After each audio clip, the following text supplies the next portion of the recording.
Bapak, Ibu, jemaat dan simpatisan, selamat pagi dan selamat beribadah di GKI Gading Indah. Senang sekali kami boleh berjumpa di GKI Gading Indah pada pagi hari ini untuk beribadah bersama-sama dengan Bapak, Ibu, dan saudara-saudari serta hadirin semuanya. Bersama ini kami sampaikan beberapa pokok warta, yaitu yang pertama, arti hadirmu. Kehidupan keluarga tak selamanya indah dan hangat. Ada kalanya terasa dingin dan jauh satu sama lain. Lalu, di manakah kehadiran dan kepedulian Allah pada kondisi tersebut? Akankah mampu mengembalikan kehangatan dan keceriaan kembali? Mari kita saksikan drama Natal yang akan dipersembahkan oleh GIF pada kebaktian Natal perdana dan Natal kedua, yaitu tanggal 24 dan 25 Desember 2023. Jadi malam ini dan besok. Natal lansia yang kedua akan diadakan pada hari Rabu 27 Desember 2023 pukul 10 di GKI Gading Indah, akan dilayani oleh Pendeta Setira Budi Purwoswito dengan tema Merayakan Kepedulian Allah pada Dunia. Yang ketiga, mari hadir bersama dalam ibadah tutup tahun 31 Desember 2023 pukul 17.00 di GKI Gading Indah. Pada ibadah ini akan dilakukan perjamuan kasih. Tema makanan adalah nasi rames. Unit kebaktian akan menyiapkan nasi putih dan soto, dan kami mengajak umat berpartisipasi membawa lauk pauk seperti telur balado, tempe orek, mie bihun goreng, perkedel, ayam goreng, abon, kerupuk, dan lain-lain. Kalau untuk lebih jelasnya bisa menghubungi Ibu Ineke di nomor HP 0811 130 010 atau kepada Ibu Chandra 0821 1111 2680 apabila ingin mendapatkan keterangan lebih lanjut. Jadi Bapak Ibu diundang untuk ikut dalam ibadah tutup tahun ya. Dan kita akan melakukan perjamuan kasih bersama-sama. Perlu diperhatikan bahwa makanan yang dibawa dalam wadah yang ramah lingkungan, minim sampah, serta diberikan nama agar wadahnya tidak tertukar. Jemaat juga diharapkan membawa tumbler atau alat minum masing-masing supaya kita mengurangi sampah. Mari kita bersiap menyambut akhir tahun. Pada hari Minggu 31 Desember tetap ada kebaktian umum pertama dan kedua pada pukul 06.30 dan 09.00. Jadi ibadah kebaktian umum tetap ada. Berikutnya adalah Majelis Jemaat GKI Gading Indah mengingatkan agar jemaat dan simpatisan yang kurang sehat, misalnya batuk, pilek, atau demam, menjaga protokol kesehatan dengan memakai masker apabila sedang beribadah atau beraktivitas di lingkungan gereja. Bina Pranikah. GKI Klasis Jakarta Timur mengadakan Bina Pranikah yang akan dilaksanakan pada hari Sabtu 27 Januari 2024 dan 3 Februari 2024 secara onsite di GKI Cipinang Elok. Pendaftaran paling lambat 20 Januari 2024 dapat menghubungi TU GKI Cipinang Elok pada jam kerja di nomor HP 0812 9521 0947. GKI Gunung Sahari mengadakan Bina Pranikah yang akan diadakan pada Sabtu 17 Februari, 24 Februari, 2 Maret, dan 9 Maret 2024 secara online melalui Zoom meeting. Jadi bagi pasangan bisa mengikuti di Cipinang Elok ataupun di GKI Gunung Sahari. Informasi lebih lanjut dapat dilihat pada Warta Jemaat Online.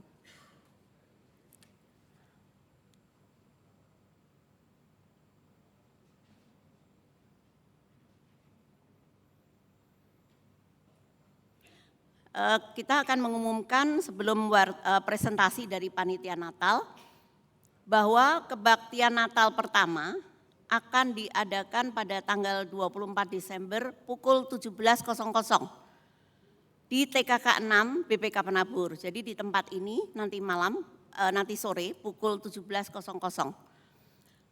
dengan tema merayakan kepedulian Allah bagi dunia. Ini adalah kebaktian Natal yang pertama.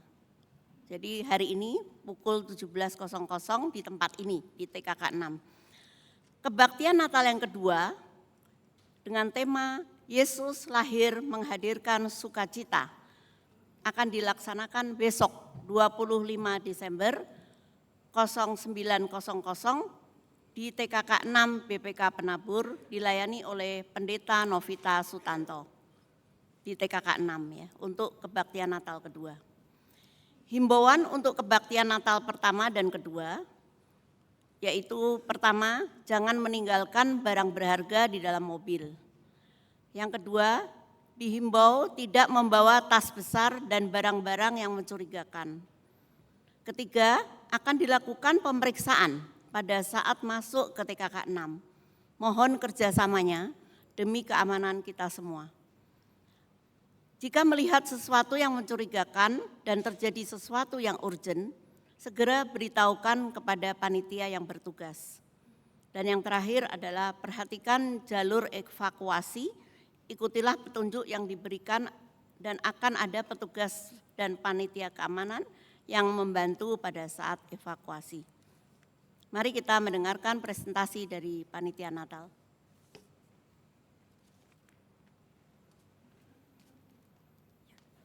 Selamat pagi jemaat semua. Sebagai perwakilan dari Panitia Natal, kami ingin mempresentasikan mengenai kegiatan yang sudah dilakukan selama masa Advent, yaitu pojok pokok doa dan call center curhat. Dengan ini, kami mau menginformasikan bahwa kedua kegiatan ini sudah resmi ditutup per tanggal 20 Desember kemarin. Selama masa Advent ini, terdapat pokok doa yang terkumpul setiap minggunya dan juga ada kegiatan mendoakan pokok doa tersebut oleh tim doa sebanyak seminggu sekali. Dokumentasi kegiatan mendoakan pokok doa dapat dilihat pada slide. Sudah ada juga yang menelpon ke call center curhat yang tidak bisa didokumentasikan secara identitas penelpon dan pendengar dirahasiakan. Kami dari Panitia Natal mengucapkan terima kasih atas partisipasi jemaat selama adanya kegiatan Advent ini. Kiranya kegiatan yang sudah diadakan selama masa Advent ini dapat membantu kita semua dalam merayakan kepedulian Allah kepada dunia. Terima kasih, Tuhan memberkati.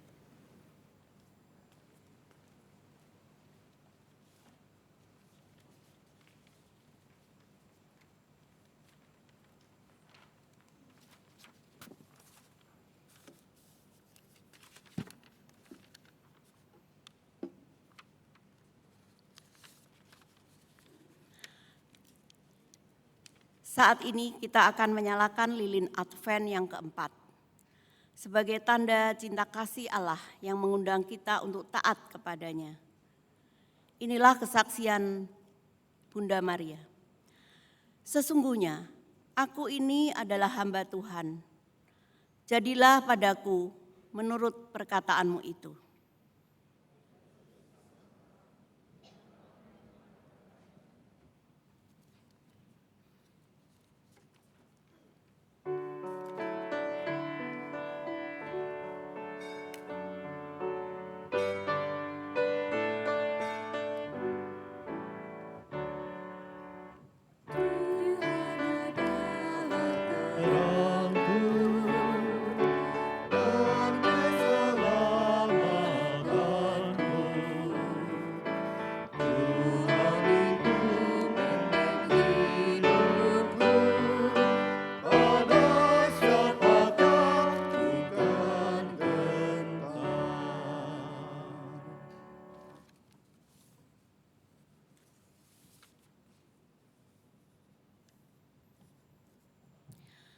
Karena Tuhan jiwaku bermegah. Biarlah orang-orang yang rendah hati mendengarnya dan bersukacita. Muliakanlah Tuhan bersama-sama dengan aku. Marilah kita bersama-sama memasyurkan namanya. Umat dipersilakan berdiri.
Umat Tuhan, marilah ibadah ini kita awali dengan pengakuan kita bersama bahwa pertolongan kita adalah dalam nama Tuhan yang menjadikan langit dan bumi.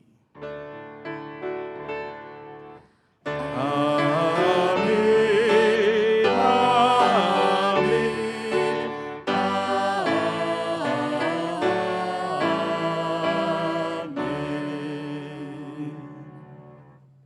Tuhan beserta saudara. Dan beserta saudara juga.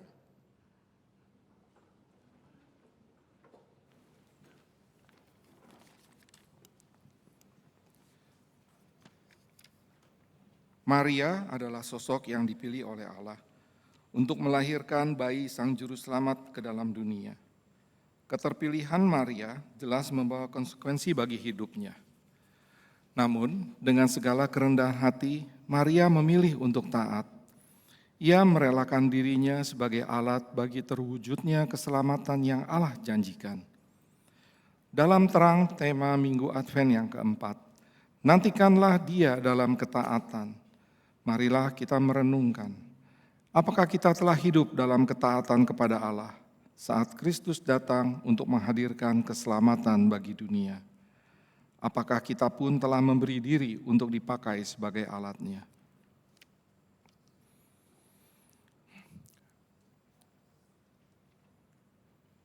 Mari kita berdoa.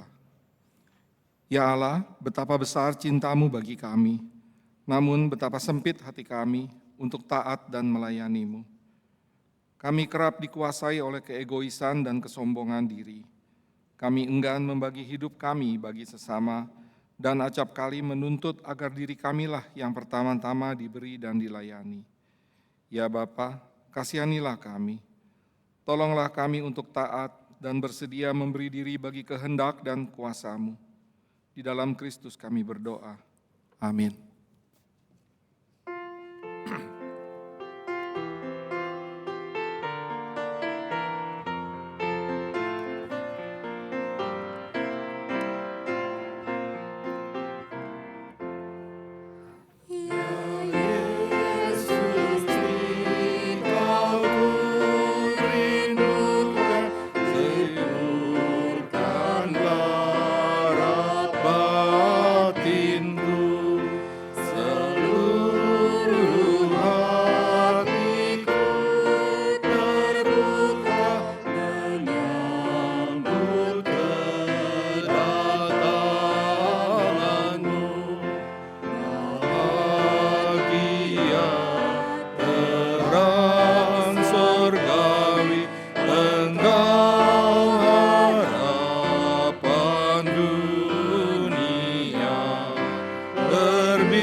berita anugerah bagi kita yang telah mengaku dosa di hadapan Tuhan akan terambil dari Roma 5 ayat 19 yang berbunyi demikian.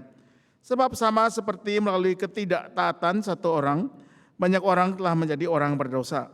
Demikian pula melalui ketaatan satu orang, banyak orang menjadi orang benar. Di dalam Kristus engkau telah diampuni. Di dalam Kristus engkau pun telah diampuni. Damai Kristus bagimu. Damai Kristus bagimu juga.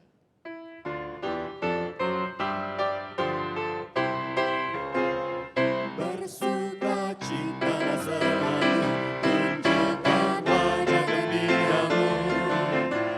Lihat teman di kanan kiri dan di sekitarmu, berikan salam damai, karena kasih karunia serta pengampunannya diberi.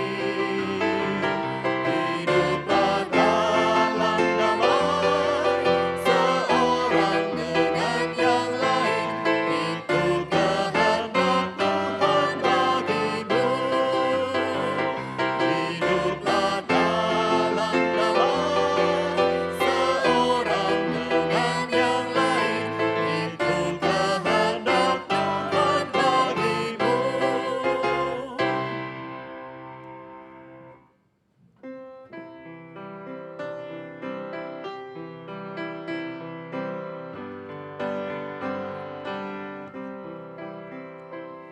Besar kasih Allah dalam putranya yang datang ke dunia demi manusia.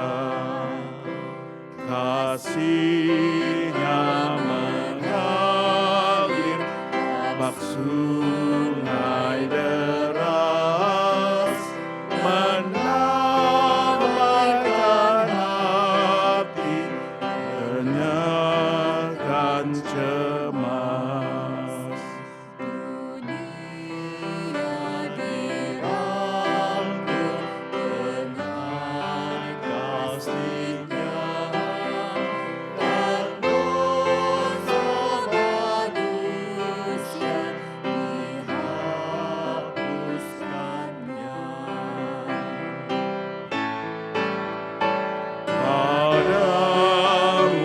Padaku dilimpahkannya warisan surgawi besar dan mahal. Mari kita berdoa, saudara yang kasih Tuhan. Besar kasih-Mu kepada kami ya Tuhan, hingga kami boleh menerima anugerah dalam Yesus Kristus, Sang Juru Selamat yang Natalnya sebentar lagi akan kami rayakan. Maka agar kami disiapkan untuk menyambut bukan hanya Natal, tetapi untuk menyambut karya keselamatan Tuhan dalam hidup kami mau kembali belajar dari firman-Mu. Biarlah Roh Kudus membimbing kami untuk boleh mengerti, memahami, tetapi lebih daripada itu menjadi para pelaku firman. Dalam nama Yesus Kristus kami berdoa. Amin.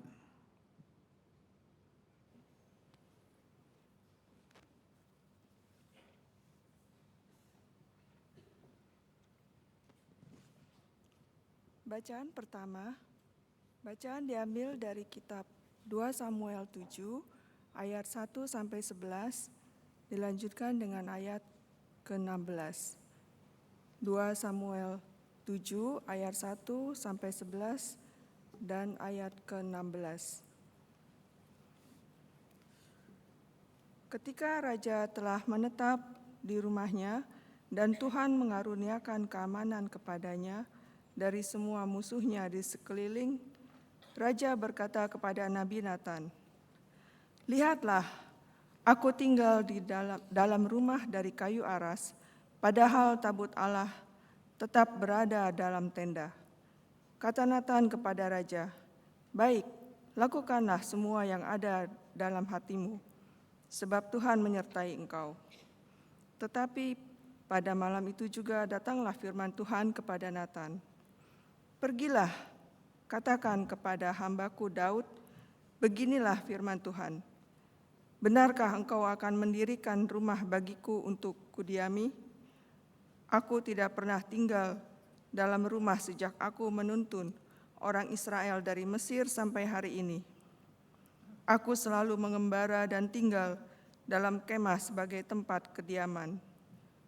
Kemanapun aku mengembara bersama seluruh orang Israel, pernahkah aku menyampaikan firman kepada salah seorang pemimpin Israel yang kuperintahkan untuk menggembalakan umatku Israel? Demikian, mengapa kamu tidak mendirikan bagiku rumah dari kayu aras?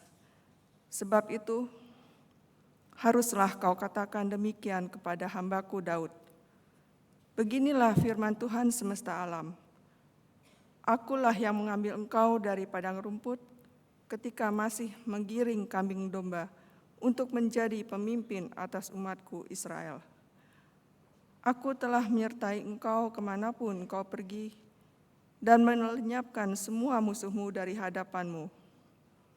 Aku akan membuat namamu besar seperti nama orang-orang besar di bumi. Aku akan menentukan suatu tempat bagi umatku Israel dan menanamnya, sehingga ia dapat menetap di tempatnya sendiri dan tidak lagi terguncang. Orang-orang lalim tidak akan lagi menindasnya seperti dahulu, sejak aku mengangkat hakim-hakim atas umatku Israel. Aku akan mengaruniakan keamanan kepadamu dari semua musuhmu. Juga diberitahukan Tuhan kepadamu, Tuhan akan membangun dinasti bagimu. Dinastimu dan kerajaanmu akan teguh untuk selama-lamanya di hadapanku. Tahtamu akan kokoh untuk selama-lamanya. Demikian sabda Tuhan. Mazmur tanggapan dari Lukas 1 ayat 46 sampai 55. Lalu kata Maria, Jiwaku memuliakan Tuhan dan gembira karena Allah Juru Selamatku, sebab Dia telah memperhatikan kerendahan hamba-Nya. Jiwaku memuliakan Tuhan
Bacaan kedua. Bacaan kedua diambil dari Roma 16 ayat 25 sampai 27. Roma 16, 25 sampai 27. Bagi Dia yang berkuasa menguatkan kamu, menurut Injil yang kumasyurkan dan pemberitaan tentang Yesus Kristus sesuai dengan penyingkapan rahasia yang tersembunyi berabad-abad lamanya, tetapi yang sekarang telah dinyatakan dan yang menurut perintah dari Allah yang abadi telah diberitakan oleh kitab-kitab para nabi kepada segala bangsa untuk membimbing mereka kepada ketaatan iman. Bagi Dia, satu-satunya Allah yang bijaksana, melalui Yesus Kristus, segala kemuliaan sampai selama-lamanya. Amin. Demikianlah sabda Tuhan. Umat Tuhan, pada hari ini kita akan membaca dan merenungkan Injil Tuhan kita Yesus Kristus berdasarkan kesaksian Injil Lukas, Lukas pasal 1 ayat 26 sampai 38. Lukas pasal 1 ayat 26 sampai 38. Dalam bulan yang ke-6, malaikat Gabriel disuruh Allah pergi ke kota bernama Nazaret di Galilea, kepada seorang perawan yang bertunangan dengan seorang bernama Yusuf dari keluarga Daud. Nama perawan itu Maria. Ketika datang kepada Maria, malaikat itu berkata, "Salam, hai engkau yang dikaruniai, Tuhan menyertai engkau." Maria terkejut mendengar perkataan itu, lalu bertanya di dalam hatinya, apa maksud dari salam itu. Kata malaikat itu kepadanya, "Jangan takut hai Maria, sebab engkau beroleh anugerah di hadapan Allah. Sesungguhnya engkau akan mengandung dan melahirkan seorang anak laki-laki, dan engkau harus menamai dia Yesus. Ia akan menjadi besar dan akan disebut anak Allah yang maha tinggi. Tuhan Allah akan memberikan kepadanya tahta Daud, bapa leluhurnya. Dan dia akan memerintah atas keturunan Daud sampai selama-lamanya, dan kerajaannya tidak akan berkesudahan." Kata Maria kepada malaikat itu, "Bagaimana mungkin hal itu terjadi? Karena aku belum pernah berhubungan dengan laki-laki." Jawab malaikat itu kepadanya, "Roh Kudus akan turun atasmu, dan kuasa Allah yang maha tinggi akan menaungi engkau. Anak yang dilahirkan itu kudus dan akan disebut anak Allah. Lihat, Elisabet sanakmu itu, ia pun sedang mengandung seorang anak laki-laki pada hari tuanya. Dan inilah bulan ke-6 bagi dia yang disebut mandul itu. Sebab bagi Allah tidak ada yang mustahil." Kata Maria, "Aku ini hamba Tuhan. Jadilah padaku menurut perkataanmu itu." Lalu malaikat itu meninggalkan dia. Demikianlah Injil Tuhan kita Yesus Kristus. Yang berbahagia adalah mereka yang mendengarnya dan melakukannya dalam hidupnya. Haleluya.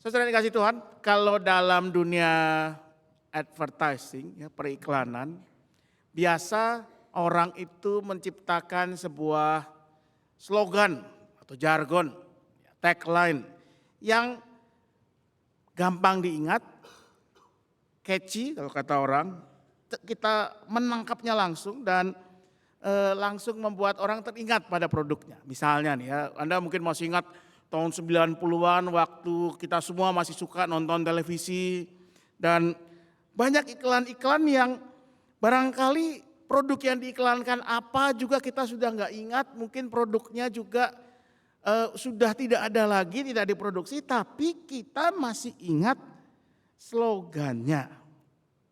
Misalnya nih ya, saya mau kata Anda, masih ingat nggak iklan yang begini? Ada ibu-ibu ngetok pintu, Bu Joko, ada termos es, gitu ya. Masih ingat nggak? Ya, ada termos es. Si ibu itu anaknya demam, ya, dia nyari termos es. Oh, nggak ada nama obat, merek obat. Atau Anda mungkin masih ingat iklan yang Pancen? Oh iya, ya. Produknya apa? Masih ingat nggak? Saya lupa loh terus terang. Itu iklan apa ya? Tapi kita masih nempel di kepala. Atau yang terakhir, masih ingat iklan ini. Wes sewes, bablas anginnya. Semua orang ingat apa itu ya iklannya. Catchy, sangat catchy di telinga kita, kita ingat sampai kapanpun juga. Di dunia politik juga ada, banyak. Saya masih ingat betul tahun 2008 waktu di Amerika diadakan pemilihan umum presiden, salah seorang calon presiden membuat slogan yang singkat, jelas, padat, cuma dengan 3 kata, yes we can.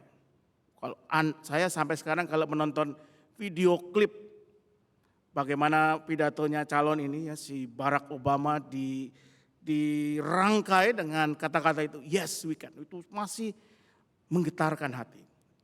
8 tahun kemudian seorang calon presiden lagi membuat slogan yang biarpun saya tidak suka orangnya tapi slogannya sangat nangkep, sangat tajam. Make America Great Again, MAGA. Sampai hari ini orang masih ingat. Entah dengan kekaguman atau dengan rasa benci. Di Indonesia, apa slogan kampanye? Saya cuma ingat yang lama, saudara.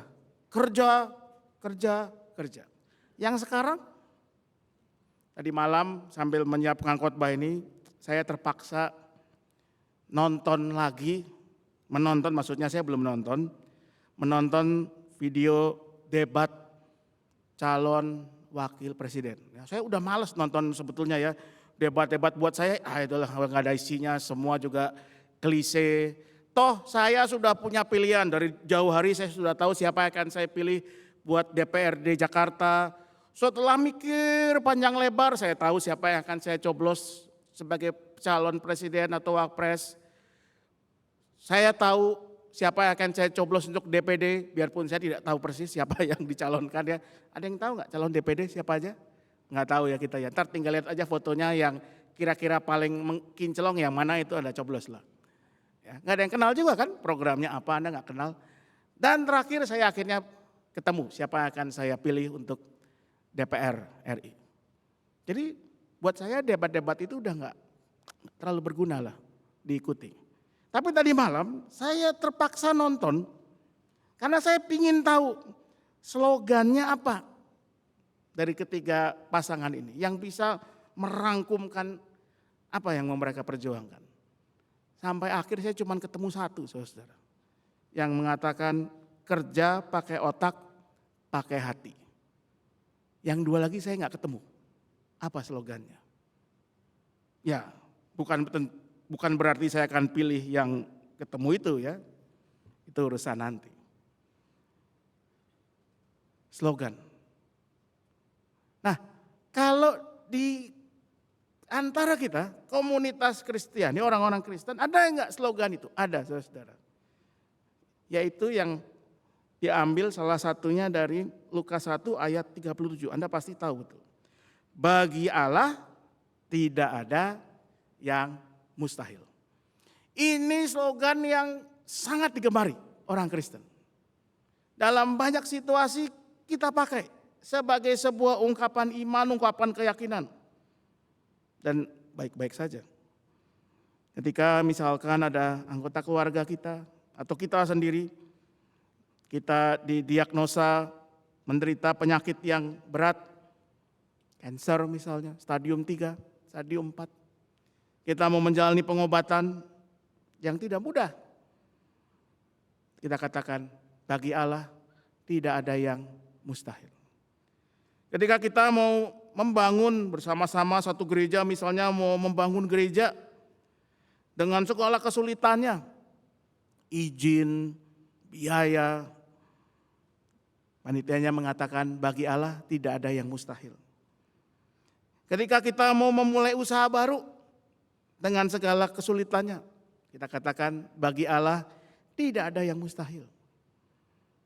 Sampai misalnya seorang pemuda mau cari jodoh, cari calon istri, maunya yang cantik, baik hati, pintar merawat tubuh, pintar ngurus anak, pintar beberes rumah, pintar masak, pintar cari duit.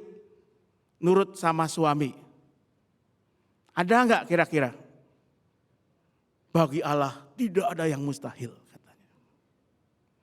Tapi apa memang kalimat itu bagi Allah tidak ada yang mustahil bisa dipakai dalam semua kesempatan itu?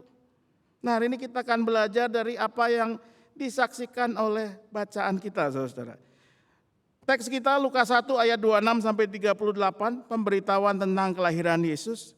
Itu bisa dikatakan adalah bayangan, cerminan dari teks sebelumnya, Lukas 1, 5 sampai 25, pemberitahuan tentang kelahiran Yohanes Pembaptis. Yang diberitakan hampir mirip, akan terjadi kehamilan yang tidak dibayangkan sebelumnya. Elizabeth yang sudah berusia lanjut dikatakan mandul, Maria yang belum menikah sebetulnya secara resmi, lalu diberitakan oleh malaikat Tuhan, cuma yang satu disebut namanya Gabriel, yang satu tidak. Jadi more or less sama, tapi yang menerima berita itu amat sangat beda. Berita kelahiran Yohanes diterima oleh Zakaria, suami Elizabeth, atau kelak menjadi ayah dari Yohanes Pembaptis. Siapa Zakaria? Zakaria dikatakan dia adalah seorang imam. Elizabeth istrinya keturunan Harun, imam juga. Jadi ini keluarganya dinasti imam, darah biru imam. Di mana berita itu diberitakan? Di Yerusalem, di Bait Allah, di pusat iman, pusat agama, pusat politik, pusat sosial Israel. Dan diberitakan ketika Zakaria mendapat tugas untuk mempersembahkan korban, melayani di Bait Allah. Artinya Zakaria masuk ke ruang Maha Kudus, ruang paling dalam dari Bait Allah yang tidak boleh dimasuki oleh sembarang orang. Lalu siapa Zakaria? Dia seorang kepala keluarga, orang yang sangat dihormati, disegani. Karena dia senior, berusia lanjut, karena dia seorang imam, karena dia laki-laki. Sebaliknya, Maria ini perempuan biasa. Para ahli kitab suci menduga dari kata yang dipakai untuk menyebut Maria, dia berusia muda, sangat muda. Mungkin seorang remaja putri yang baru mulai atau selesai puber, sekitar 14 tahun. Dan siapa dia? Dia seorang perempuan. Di zaman itu seorang perempuan tidak punya kedudukan yang setara dengan laki-laki. Dia seorang perempuan selalu menjadi milik seorang laki-laki. Waktu dia masih muda atau belum menikah seperti Maria, dia adalah milik ayahnya. Waktu dia sudah menikah nanti dia akan menjadi milik suaminya. Kalau suaminya meninggal dunia, dia akan menjadi milik anaknya laki-laki. Sehingga kalau anaknya laki-laki juga meninggal, hidupnya selesai, susah. Lalu di mana berita kelahiran Yesus itu diberitakan kepada Maria? Di rumahnya di Nazaret, di Galilea. Kalau kelahiran Yohanes diberitakan di Yerusalem, di Bait Allah, Nazaret itu jauh di utara. Buat orang Yerusalem, Nazaret itu udik, kampung, dan lebih lagi Nazaret itu adalah daerah yang tidak murni lagi orang-orangnya dalam hal etnisitasnya. Makin dekat dengan orang-orang kafir, bukan Yahudi. Bahkan dulu sebelum zaman itu ketika kerajaan utara dikalahkan, orang-orang Israel utara itu banyak yang kawin-mawin dengan orang-orang dari bangsa-bangsa lain.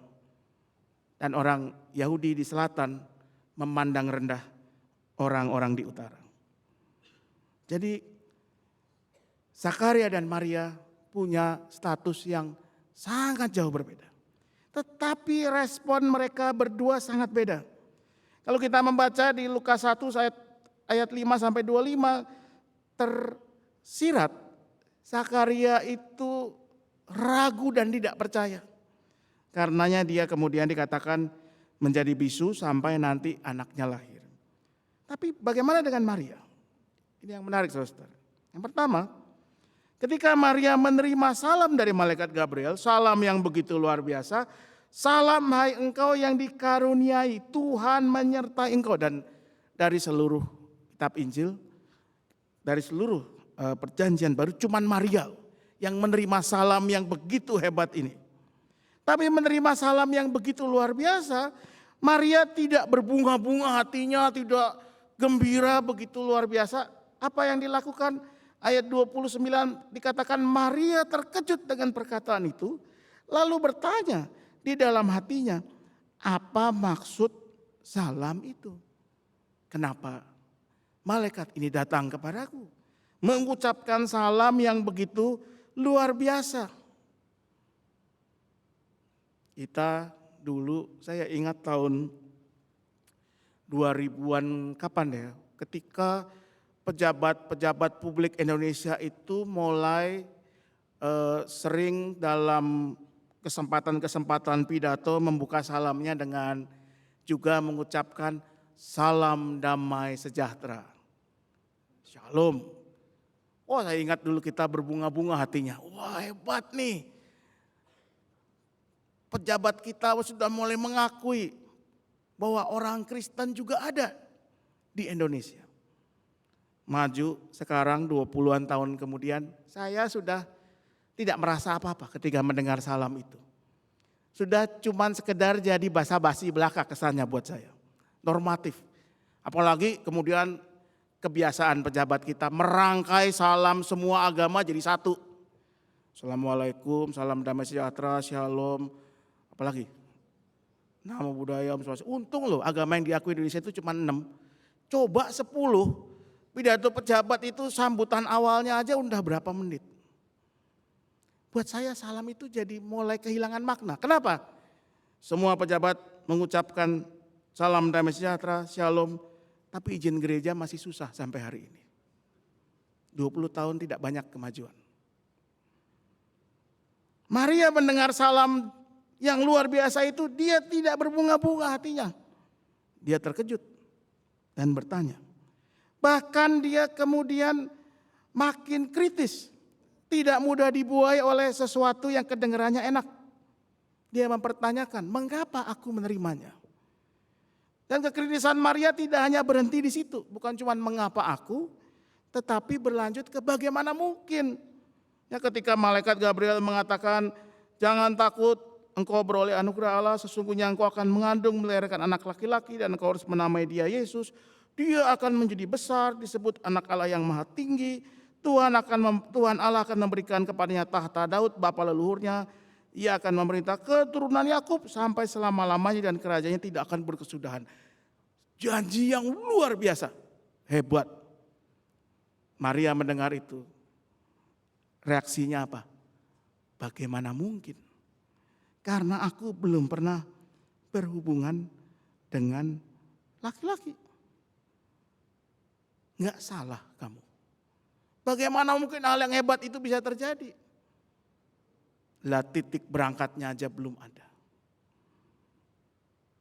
Maria meneladangkan kepada kita sikap yang kritis, saudara. Tidak mudah terbuai dengan janji-janji yang indah. Apalagi sekarang di zaman kampanye ini. Ketika semua orang, semua calon presiden, wakil presiden, calon anggota DPR, apapun itu, banyak mengumbar janji. Dan janji yang terlampau indah, terlampau baik. Something that too good to be true, kalau menurut saya mostly untrue. Biasanya yang terlampau bagus, ujungnya tidak akan terjadi. Misalnya, ini mohon maaf kalau saya menyinggung. Anda mungkin pernah melihat iklan kampanye. BPJS gratis. Apa reaksi kita melihat itu? Saya cuma berpikir 3 hal, saudara. 1, yang membuat iklan ini, yang mengkampanyekan ini, tidak tahu cara kerja pembiayaan kesehatan. Kedua, yang disampaikan cuman setengah kebenaran.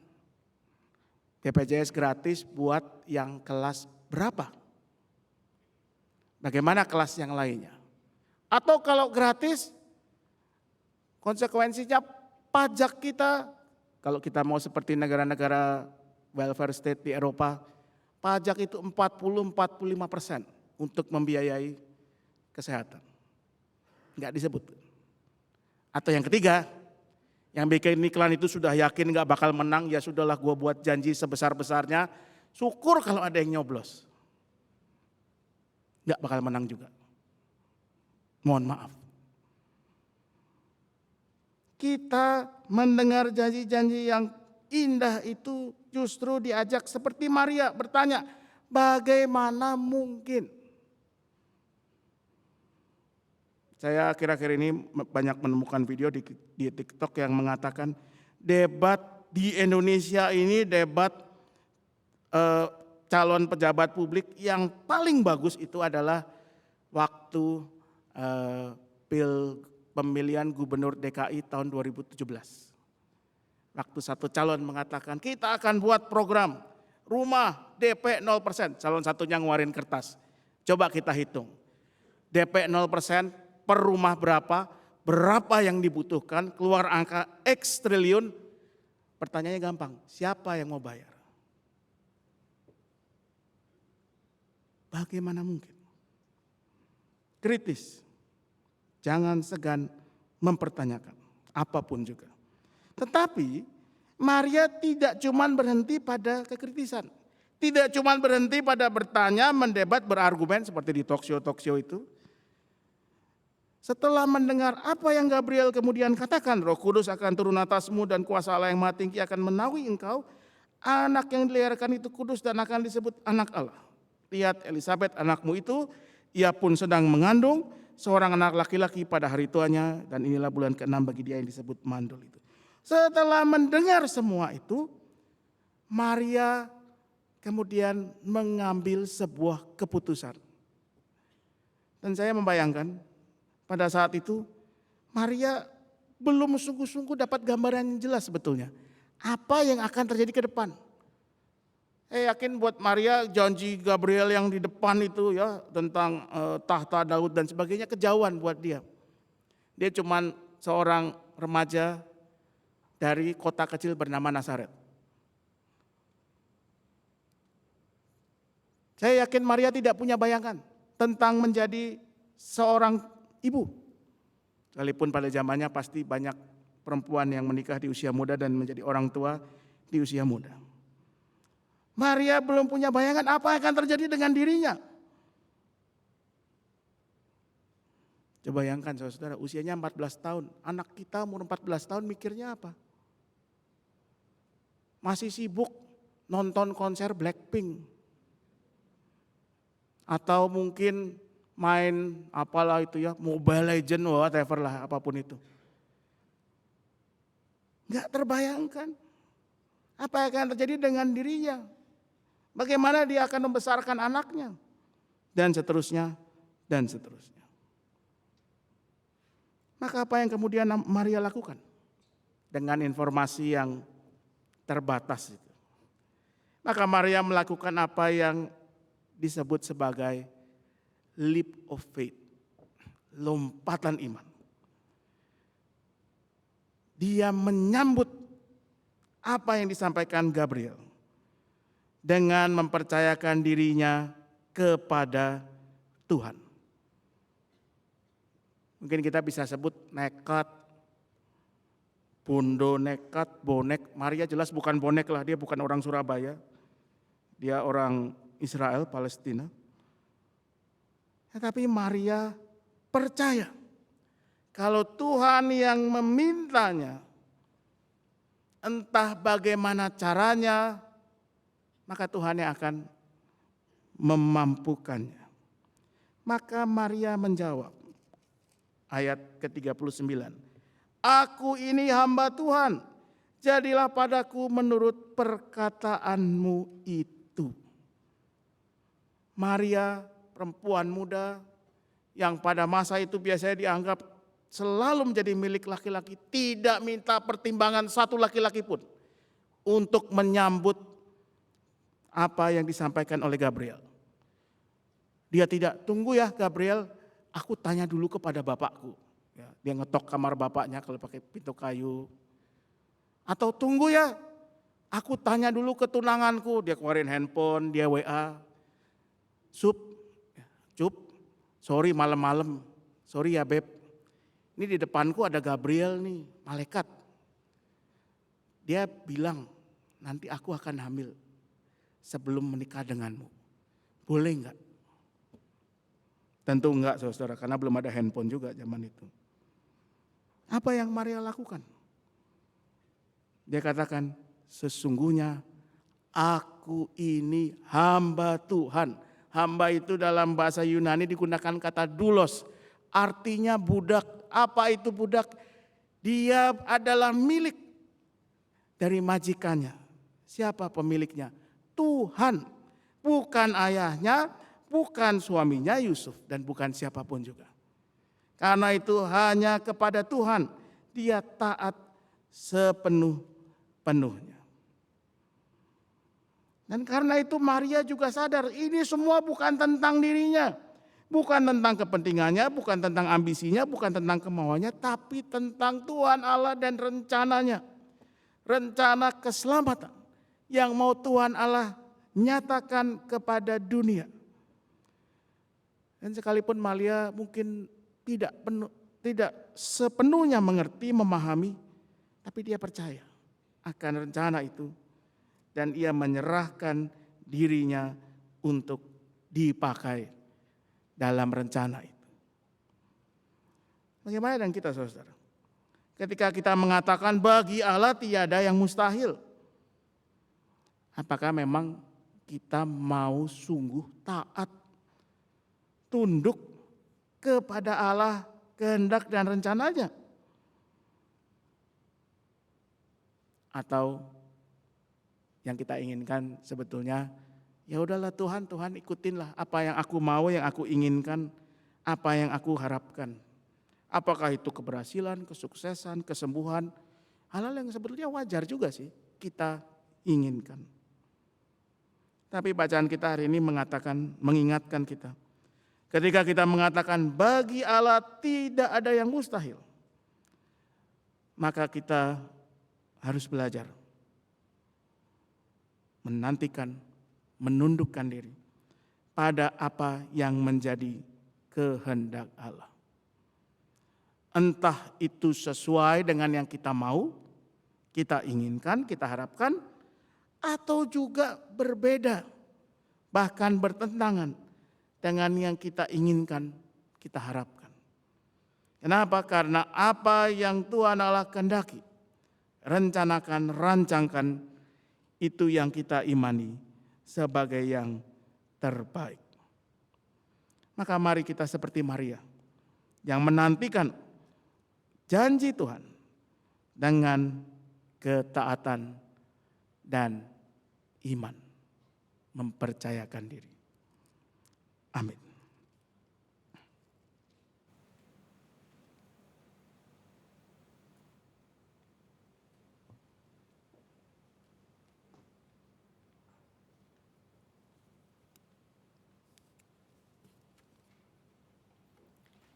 Marilah kita bersama dengan umat Allah di masa lalu, masa kini dan masa depan, mengingat pengakuan pada baptisan kita menurut pengakuan iman rasuli.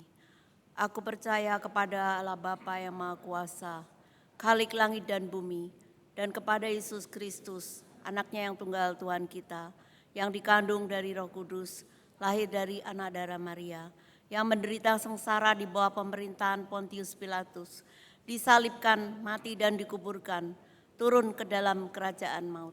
Pada hari yang ketiga, bangkit pula dari antara orang mati, naik ke surga, duduk di sebelah kanan Allah, Bapa yang Maha Kuasa, dan dari sana ia akan datang untuk menghakimi orang yang hidup dan yang mati.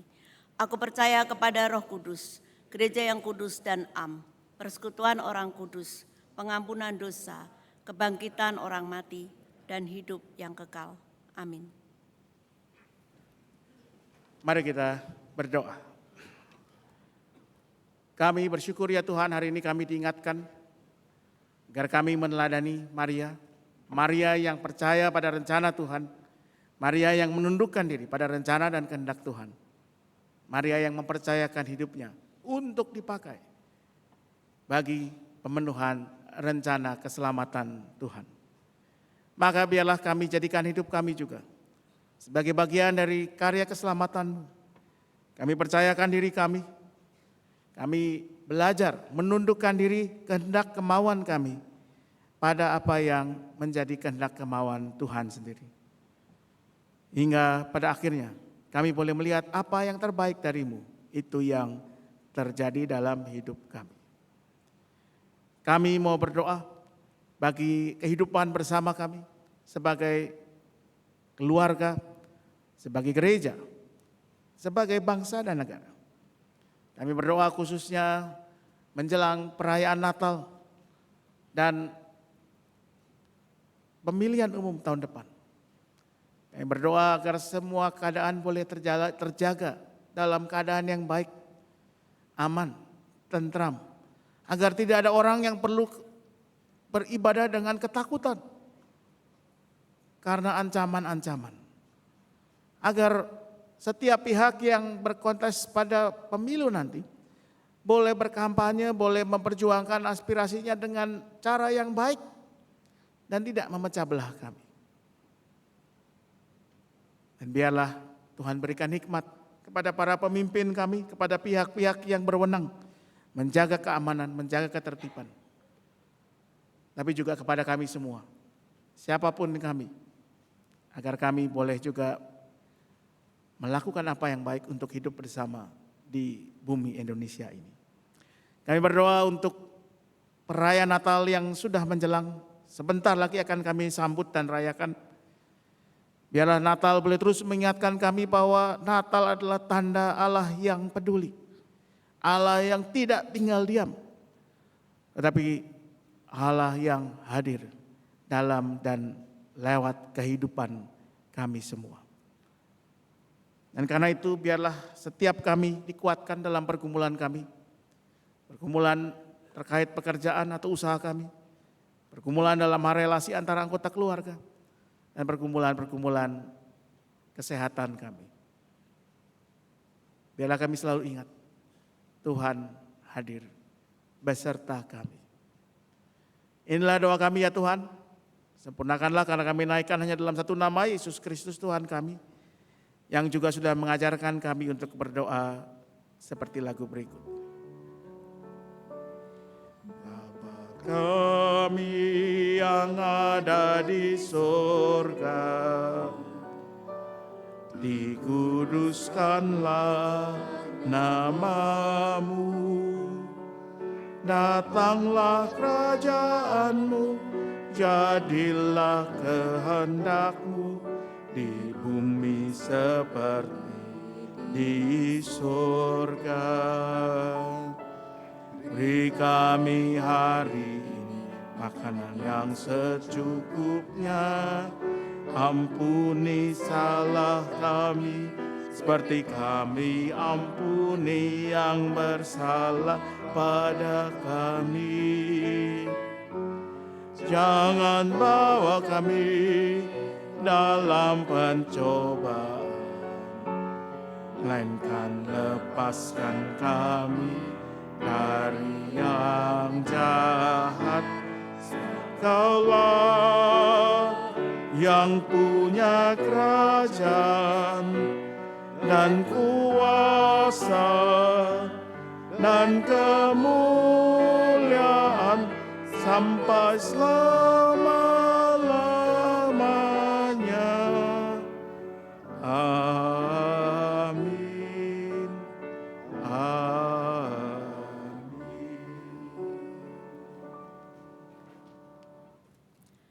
Sebagai rasa syukur dan wujud ketaatan kita kepada Allah, marilah kita mengumpulkan persembahan pemazmur dalam Mazmur 107 ayat 8 sampai dengan 9 berkata demikian. Biarlah mereka bersyukur kepada Tuhan karena kasih setianya, karena perbuatan-perbuatannya yang ajaib terhadap anak-anak manusia. Sebab dipuaskannya jiwa yang dahaga, dan jiwa yang lapar dikenyangkannya dengan kebaikan.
Marilah kita berdoa.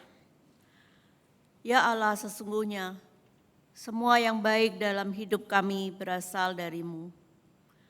Terima kasih untuk kesempatan bagi kami menyatakan rasa syukur melalui persembahan ini. Terimalah persembahan ini dan tolonglah kami agar dapat berpartisipasi dalam karya kemuliaan-Mu, dimanapun kami berada dan ditempatkan. Di dalam Kristus yang telah memberi hidupnya bagi kami berdoa. Amin.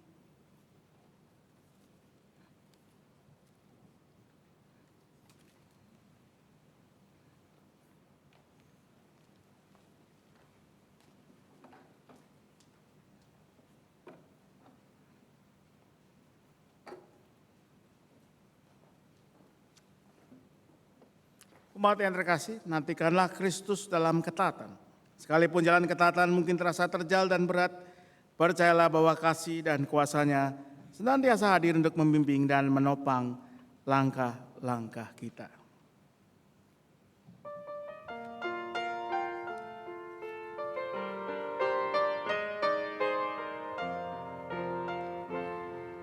Ketika kamu berpegang perlahan-lahan mudah, beri kasih Allah, kabar nasirnya, ketika kita ada dalam masa terkelam, hanya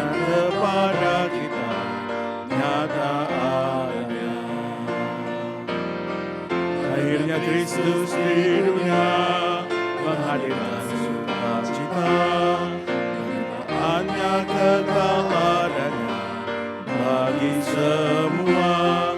Marilah kita pancarkan kasih kepada sesama, merayakan kepeduliannya bagi dunia.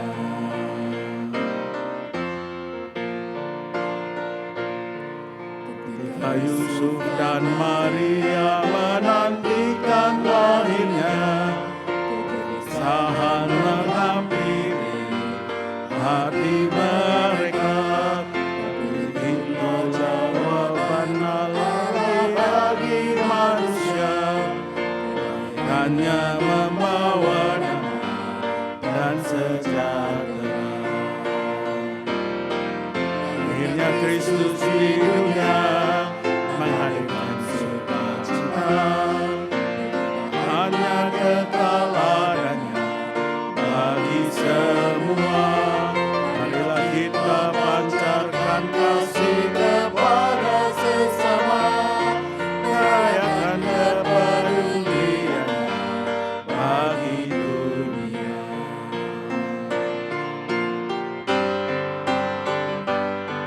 Ketika kita menghadapi kegelapan dunia, rasa cemas dan kebimbangan lingkupi kita, namun dekapannya selalu ada bagi manusia, karuniakan keteduhan di dalam jiwa. Akhirnya Kristus di dunia menghadirkan sukacita, karena keteladannya bagi semua.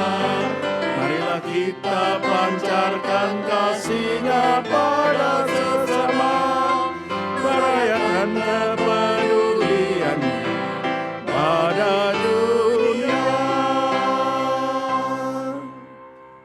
Mak Tuhan, sampai bertemu lagi dalam ibadah Natal pertama nanti sore pukul 5 dan ibadah Natal besok pukul 9. Kini arahkanlah hatimu kepada Tuhan. Kami mengarahkan hati kami kepada Tuhan. Jadilah saksi Kristus. Syukur kepada Allah, Terpujilah Tuhan. kini dan selamanya. Terimalah berkat Tuhan, kiranya kuasa Allah Bapa menyertai dan melindungimu. Kiranya cinta Sang Anak mendorongmu untuk terus berani membagi hidup dan berkarya di tengah dunia. Kiranya pertolongan Roh Kudus menguatkanmu untuk senantiasa taat hari ini, esok, dan seterusnya. Maranatha. Amin.